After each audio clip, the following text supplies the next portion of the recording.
Dream House by Dulcie Gray.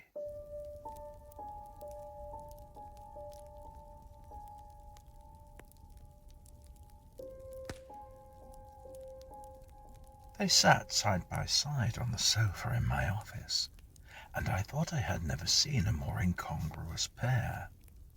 She was enormously fat and about 50. He was small and thin, and obviously several years younger. She had a huge round face, brown eyes, and lank dark hair. His hair was sandy, and his eyes were a watery grey. She was monstrously plain. He was good-looking in a neat, rather efficient way. She talked. He remained silent most of the time.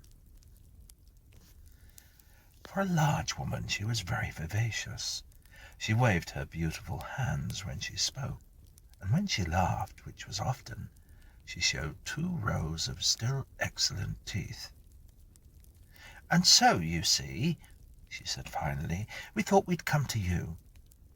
"Yes, indeed," I murmured politely. "I see." "It's not just a question of money. I have plenty, but my husband likes to work." Her husband nodded expressionlessly. "Not that he ever holds anything down for long. He seems to get bored. Don't you, Henry?" Henry protested. "My dear, that isn't strictly true." "Well, not bored exactly, but we like to travel, and we do travel, don't we, Henry?" "You're used to it, my dear," said Henry. "Yes," said the woman complacently, "I'm used to it. I travelled as a girl, you see, and my first husband was very well off, so I suppose I got the bug. I met Henry on one of my travels, didn't I, Henry?" "Yes, dear." I glanced at the man, but beyond the slight flickering of his sandy eyelashes, his face was still impassive. The woman said, "So what can you do for us?" "Well," I said cautiously, "your request is a little unusual, but you're perfectly right. The house is empty at the moment, though whether Lord Drummond wishes to let, I have no idea. However, if you leave the problem with me, I'll see what I can do." "Good." She rose splendidly. "Will you please let me know as soon as you have any information?" "Of course," I said, "and I'll do my very best for you." "I'm sure you will." She smiled at me graciously, drew her sable cape around her shoulders, and put on her gloves. "Come, Henry," she said, and the 2 of them went out of the room. I telephoned Lord Drummond almost immediately, and he seemed not averse to the idea. "I'd have to know more about them, of course, and I'd like references and so on, but it might be quite a good thing.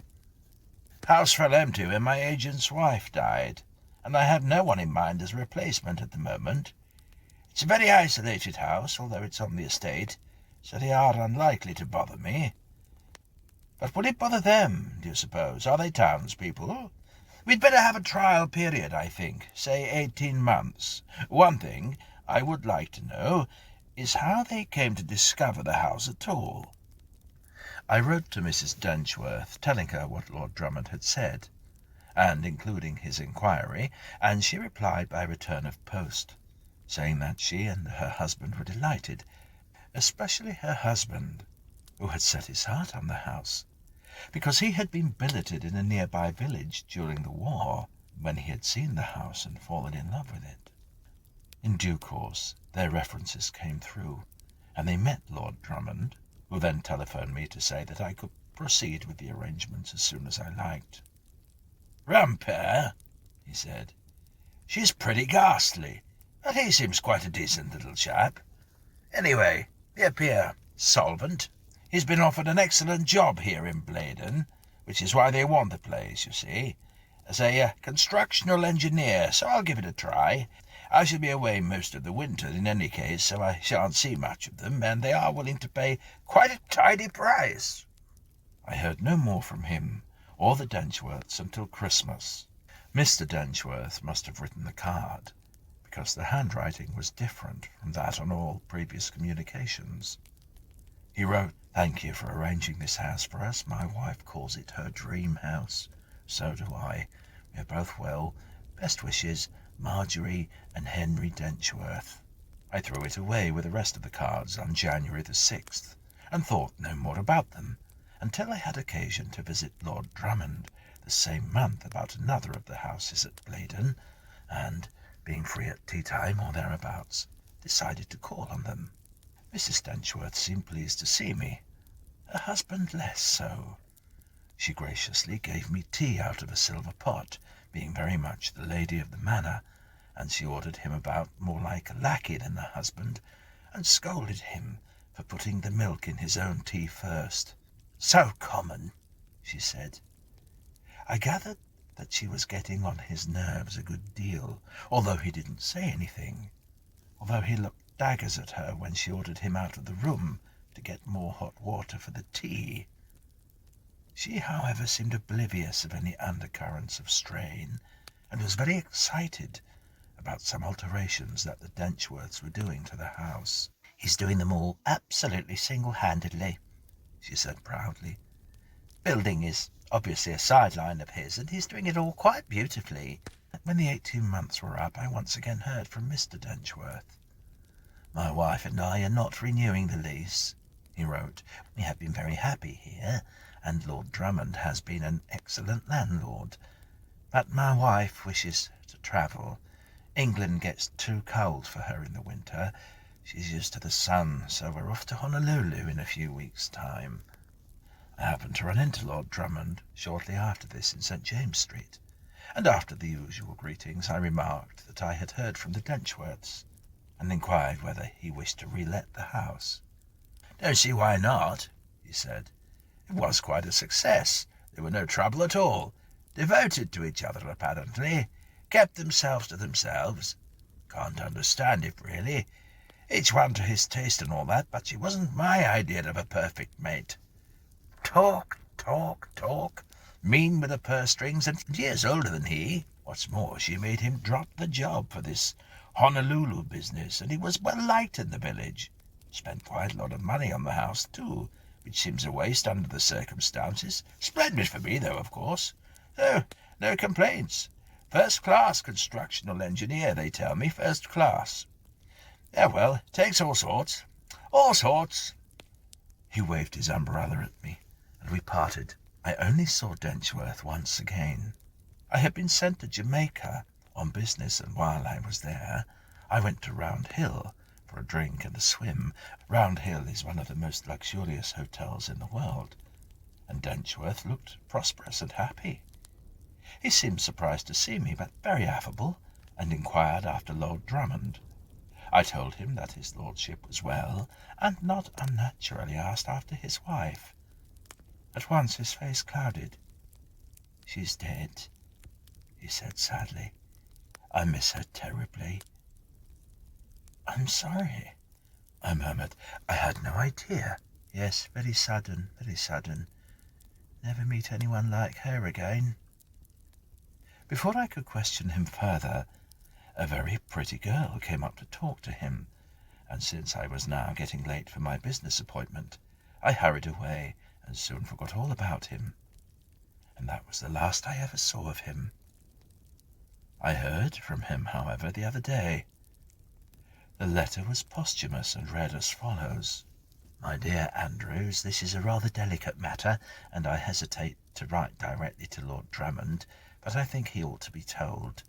You remember that you were good enough to arrange that my wife and I were able to rent his house, Milton House, in Bladen, some years ago, and his lordship was very kind to us.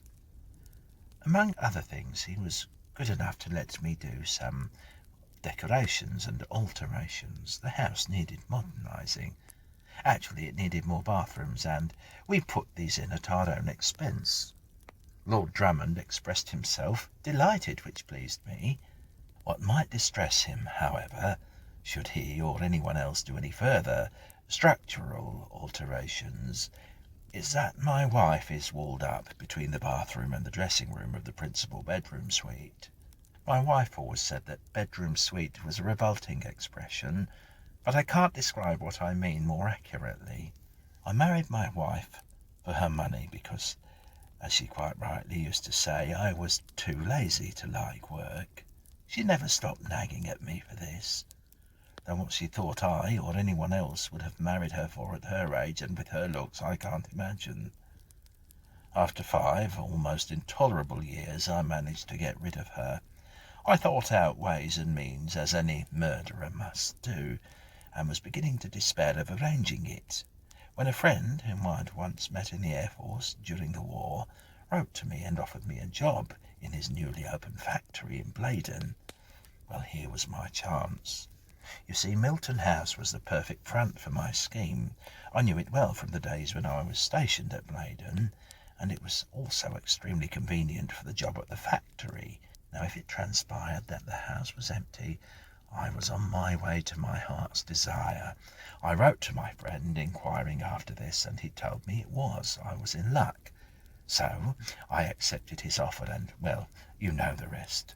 I had a little difficulty persuading my wife to come to you before she herself had seen the house, but she was delighted to be back in the countryside, and she was in her own way rather moved that I seemed to want to settle down to earn my own living. I told her that I had fallen in love with Milton, that it was all I had ever dreamed of as a home and the perfect setting for her. And indeed, that is precisely in the end what it turned out to be. Even without Lord Drummond's cooperation in allowing me to make my alterations, Milton was full of possibilities, but he, of course, made everything plain sailing. I had well remembered from my wartime visits a secret passage dating from the Civil War in the side of the great open fireplace in the drawing-room, and I remembered how the chimney itself, on its way to the outer air, encroached in a great bay of brick into the principal bedroom. I only needed to tell my wife that the bay of brick gave the room character, for her to disagree violently and demand that it be hidden. It was in fact ugly, and Lord Drummond, who has considerable taste, readily agreed to the wall being built out level with it on the other side. Either side, actually, especially as one of the two hollow spaces so formed was to be part of the new bathroom. My wife's body is in the other. I won't bore you with the details, but when the time came, I inveigled her into this space, hit her on the head with what is commonly known as a blunt instrument, walled her up, and there she still is. Her disappearance was unremarked, because a few weeks previously she had bought an extremely expensive house in Honolulu, which of course I have since sold at a reasonable profit, and also because I had the foresight to suggest that my wife should go to London a week ahead of me to buy clothes, and so as far as anyone in Bladen knew, I drove her to London with all her luggage to have her little feminine shopping spree. Her luggage, I presume, is still at Paddington Station at the left luggage office, unlabelled of course. By the time this letter reaches you, I shall, alas, have rejoined her in the bourne from which no traveller, etc., which simply means in the flowery language that my wife liked so much, that I shall be dead. I have been ill for a year now, and the doctors have pronounced me incurable. I have enjoyed my all too short time on my late wife's money very much, and among other things, I have been able to repay countless kindnesses, since the bank believes my wife to be alive still, her handwriting being fortunately a very easy one to copy. Lord Bladen's kindness also requires repayment, hence this letter. Yours sincerely, Henry Denchworth. P.S. I got the idea of walling her up more or less by chance, and since I have come this far in my confession to you, I might as well go further and tell you that she is my 4th victim. The remains of my mother and my sister are under the cement floor of 104 Peregrine Place, Hounslow, London. I was making alterations to our home at the time, and this seemed an ideal place for the disposal of the bodies. Like my wife, they were dominating women against whom in the end I had to rebel. My 3rd victim was a girl I got in the family way another expression my wife regarded as vulgar. This murder was discovered since, in order to dispose of her body, I had dismembered her and hidden various portions of her anatomy round an isolated farm some 70 miles north of Cardiff in Wales.